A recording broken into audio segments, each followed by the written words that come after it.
السلام علیکم ورحمۃ اللہ وبرکاتہ۔ اللہم صلی علی سیدنا محمد وعلی آل سیدنا محمد بعدد کل ذرۃ مئتا الف الف مرۃ وبارک وسلم۔ عزیزان گرامی، جنوبی پنجاب بیلٹ خاندان سہروردیہ کا کسی زمانے میں مرکز تھا، اس کو مرکزیت حاصل تھی، اور ہمارے خاندان سہروردے کے مشائخ عظام کا گڑھ ہے، اور اب بھی ہے، اور اس کو مدینۃ الاولیاء بھی کہتے ہیں۔ وہ کہ سہروردیہ میں ہم اس کے مریدین ہیں، لیکن فیضان اویسیہ کی بات ہو رہی ہے تو جنوبی بیلٹ میں جو ہمارے خانقاہ فیروزیہ مرشد باغ کے مریدین متقدین وابستگان، تو ان کو مشورہ دیا جاتا ہے ارشاد مرشد یا ارشادات شیخ سے مرشد سے۔ یہ جو فیضانی اویسیہ ہے نا، یہ کھڑکی ہر کسی پر نہیں کھلتی۔ یہ اللہ تعالیٰ وَيَخْتَصُّ بِرَحْمَتِهِ مَن يَشَاءُ وَاللَّهُ ذُو الْفَضْلِ الْعَظِيمِ، اللہ جس کو خاص کر لیتے ہیں، خاصان خدا، اور جس سے دین کے لیے کام لے لیتے ہیں، اللہ جس کو چن لیتے ہیں۔ ذَلِكَ فَضْلُ اللَّهِ يُؤْتِيهِ مَن يَشَاءُ وَاللَّهُ ذُو الْفَضْلِ الْعَظِيمِ۔ اللہ یجتب الیہ من یشاء الیہ من ینیب، اللہ جن لوگوں کو چن لیتے ہیں اور جس سے دین کا کام لینے کا رب کا ارادہ کن فیکون کا ہو جاتا ہے، تو یہ ان کے زمرے میں آتی ہے۔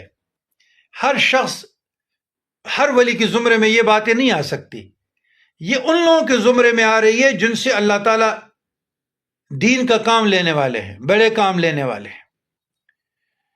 تو فیضان اویسیہ میں مجھے بہت بزرگان دین سے حاصل ہے، لیکن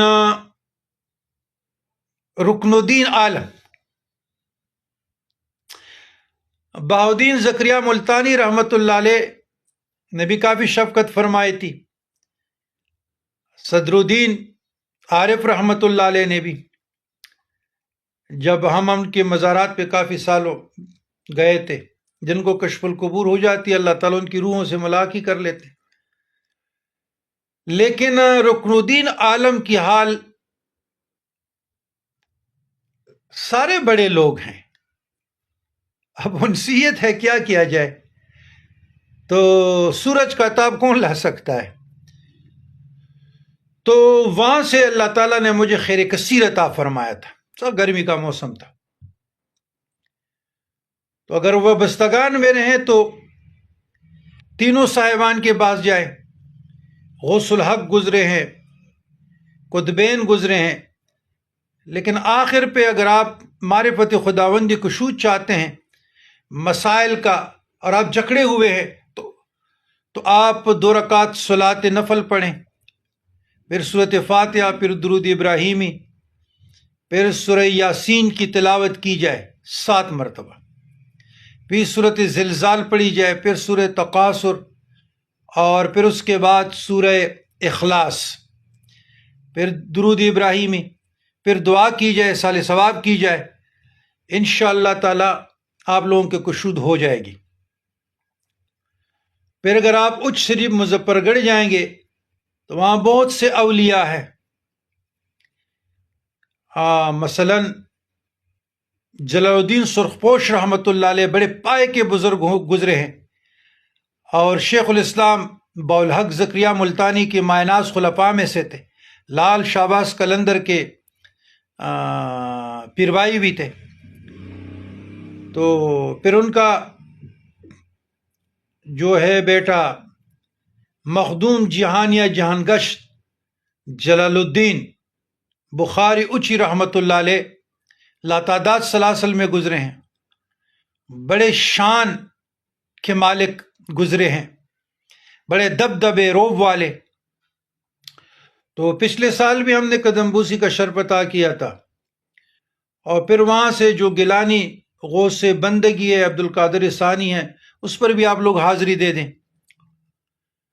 لیکن متصرف باللہ جو وفات کے بعد، وصال کے بعد جو شان مخدوم جہان یا جہان گش کو اللہ نے عطا فرمائی ہے، شاید کسی کو. اور میں یہ بات بتا رہا ہوں کہ مجھے انہوں نے مجھے کہا تھا کہ آپ 10,000 مرتبہ اللہ الصمد پڑھا کریں. حالانکہ ہم تو پڑھتے ہیں، لیکن بعد میں جب میں نے تاریخ کو کنگالا، ہسٹری کو، تو میں نے کہا یہ جو صاحب ہے زمانے کے غوث الامت گزرے ہیں، اور یہ لفظ جو مجھے عطا کیا ہے، یہ صرف مظہر جان جانان بھی کہ اس نے ایک معزول وزیر اعظم کو عطا کیا تھا. تو بعد میں جب میں نے کتابیں کنگالنا شروع کی تو ایک کتاب میں پھر مجھے یہ لفظ ملا کہ یہ اس کے عامل گزرے ہیں، تو سمجھ تو آئی تھی. تو وہاں کے جو میرے مریدین ہیں، وابستگان ہیں، تو ساروں پہ حاضری دے کر پھر آپ مخدوم جہان یا جہان گشت کی قدمبوسی کا شرف حاصل کرنے کے بعد وہاں 2 رکعت نوافل پڑھیں. اس کے بعد سورہ یاسین و جو طریقہ میں نے بتا دیا، انشاءاللہ تعالی اللہ تعالیٰ آپ لوگوں کی مشکلات کو دور کرے گا اور آپ خالی نہیں آئیں گے. بہت کم اولیاء ہوتے ہیں جو مرنے کے بعد متصرف باللہ ہوتے ہیں، ان میں سے ایک مخدوم جہان یا جہان گشت بھی ہیں.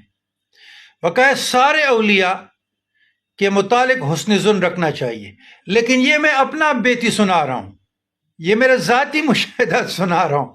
اور سالوں کے بعد یہ جو میں باتیں اب جو میں نے زبان کھولی، 40 سال 40 ایئرس کے بعد، 40 سال یہ میرے مجاہدات اور ریاضات کا نتیجہ ہے جو آپ لوگوں کو مفت میں دے رہا ہوں. تو لوگوں کی کہانیاں چھوڑ دیں، قرآن و سنت و تعلیمات بزرگان دین سے آپ کو آراستہ کیجئے گا. اور وقت بڑا کم ہے، زندگی مختصر ہے. کب اسرائیل علیہ السلام کسی کے پاس آتے اور اپنا امانت لے جاتے ہیں، لیکن فکر آخرت کے لیے کچھ کوشش کرنی چاہیے. اللہم اغفر للمؤمنین والمؤمنات والمسلمین والمسلمات الاحیاء منہم والاموات واغفر لنا ولاخوان الذین سبقونا بالایمان ولا تجعل فی قلوبنا غلا للذین آمنوا ربنا انک رؤوف رحیم.